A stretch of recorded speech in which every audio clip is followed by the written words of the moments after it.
I heard these words from Dr. Dennis Kimbro, the author of Think and Grow Rich, A Black Choice, a powerful, powerful book.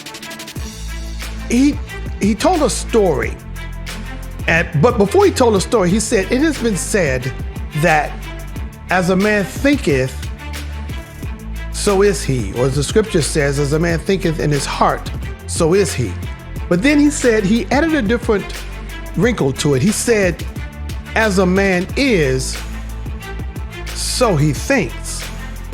And that's powerful, because what a person becomes has a lot to do with the way he thinks, as well as he thinks, so he becomes, and as he becomes, that's how he thinks. It's a cycle. It's a part of life, And so there was a story told of a young African prince, and he was born deformed. He had a hunchback condition, and as his 13th birthday approached, his father came to him and said, "Son, what would you have me to give you as a gift for your, celebration for your birthday?" His son said, "Father, I would love to have a statue of me erected, and I would love it to be placed in the garden."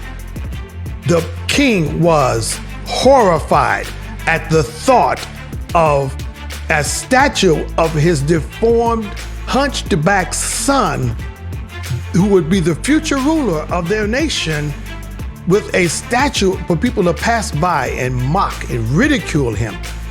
And he was horrified. He said, "Son, is there anything else that you would like? Is there anything? Would you like to have a horse? Would you like to have maybe to journey to another part of our nation? Would you?" "No, I want the statue." And so he said, "But son, are you sure?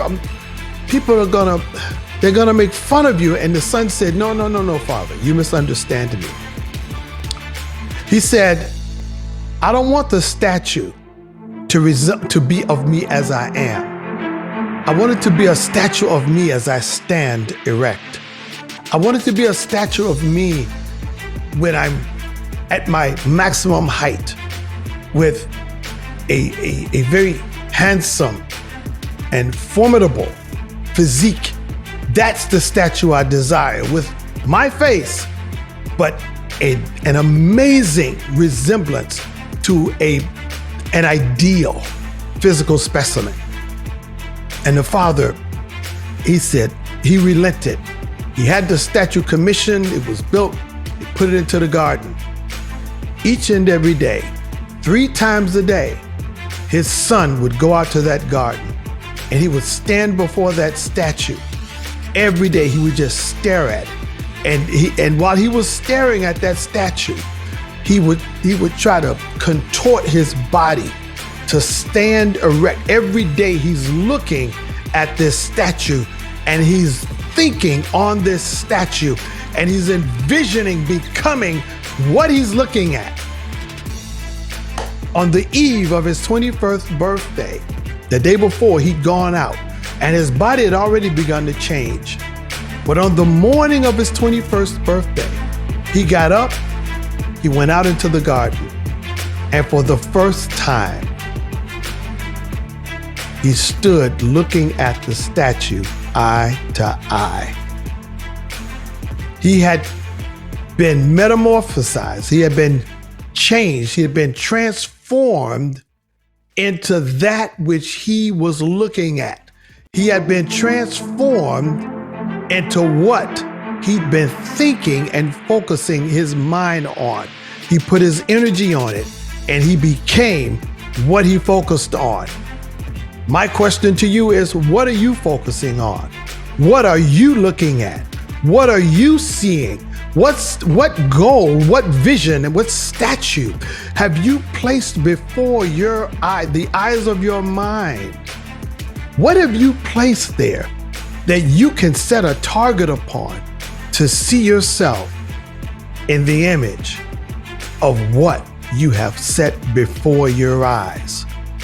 Many times we're looking at defeat, we're looking at failure, we're looking at things around us. We We're looking at what other people are doing. Don't look at the person in the next lane.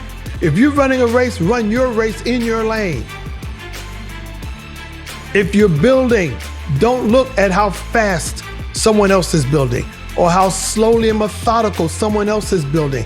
That's their project, not yours. Follow your plan, follow your pace, follow your vision.